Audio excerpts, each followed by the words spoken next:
The set menu is found under the start menu and down here at the bottom where the tools are. Touch the tools and there are three different areas. At the top you see little tabs. One's a sewing machine for the machine settings. The second one is for stitch settings and the third one is for sewing settings. Starting at the beginning at the sewing machine settings, first off, the I for information is just like all the latest version updates and information. Nothing you really need to watch, but as updates are available, you can go ahead and download them from Husqvarna Viking's website and update your machine. Your local Husqvarna Viking dealer can also do that for you. Your language, English, and there's also many other languages in there. Audio repeat, there's a few times where messages are going to pop up, and if this box is checked, that audio signal is going to kind of repeat over and over until you take care of it. The lock screen, if this is on, that would allow you to accidentally not touch this screen.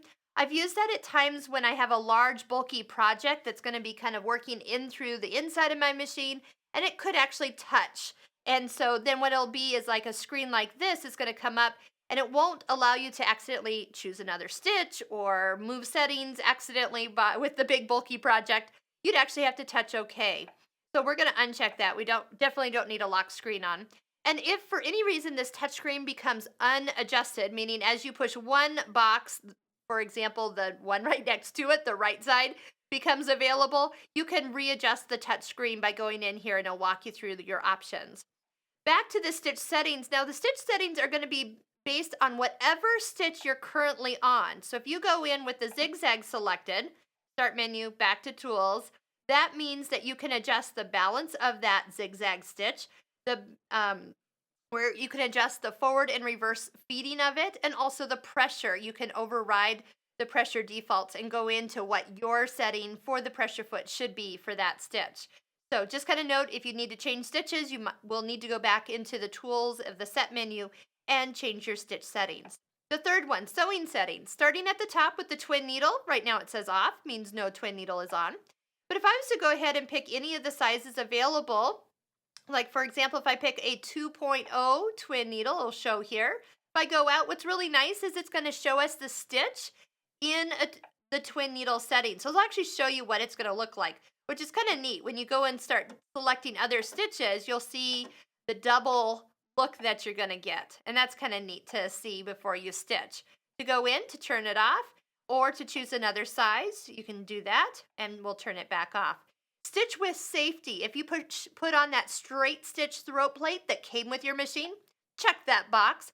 One thing nice about any of these settings, the twin needle or the stitch with safety, if you turn this on and then turn your machine off, when you turn it back on the next time, you'll have a little pop-up message that will remind you that this is still on. And make sure you don't go, well, why can't I do a zigzag when it's all set up for a straight stitch throat plate, which is only a single needle in the single center needle position. So that's nice that it doesn't like clear away when the machine is turned off. The selective thread cutter can be also turned off. There's a few places in this machine where it will automatically cut for you. For example, at the end of a buttonhole, that will happen. But if for some reason you don't want that, you can turn it off. You will also find that the presser foot will lift. It will lift when you are stopping in the needle down position, and you could turn that off if you didn't want it to do that. And also there's a few times where the fix button or the locking stitch comes on automatically.